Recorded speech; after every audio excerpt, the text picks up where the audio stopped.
Good morning, Pastor Steve here. We'll look at Isaiah this morning in chapter 6, verses 1 through 8. In the year that King Uzziah died, I saw the Lord sitting on a throne, high and lifted up, and the train of his robe filled the temple. Above it stood seraphim. Each one had 6 wings. With 2 he covered his face, with 2 he covered his feet, and with 2 he flew. And one cried to another and said, Holy, holy, holy is the Lord of hosts. The whole earth is full of his glory. And the posts of the doors were shaken by the voice of him who cried out, and the house was filled with smoke.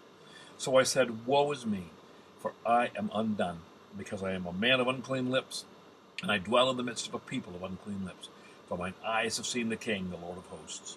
Then one of the seraphim flew to me, having in his hand a live coal, which he had taken with tongs from the altar. And he touched my mouth with it, and said, Behold, this has touched your lips. Your iniquity is taken away, and your sin purged. Also I heard the voice of the Lord saying, Whom shall I send, and who will go for us?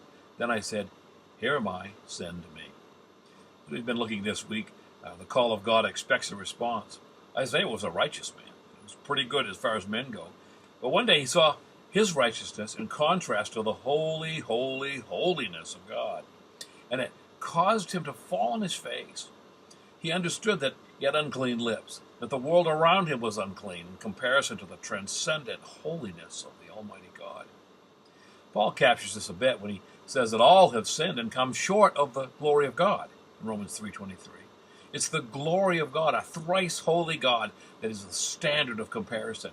And when we see that in contrast with our own lives, when we understand that, then we begin to do what Isaiah did. He was a good man, but when the holiness of God touched him, it cleansed him. He needed that. When he understood this, when he heard the cry, Who shall I send and who will go for us? He said, Here am I, send me. Each of us who have heard the call of God, have been confronted with his holiness, need to make a response. He has called each of us as we are, and then cared enough not to leave us where he found us.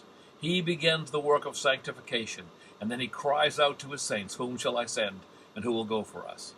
And it delights his Father's heart when we say, Father, I'm here. I'm scared, but I'm here. Send me. Ponder that, Pastor Steve.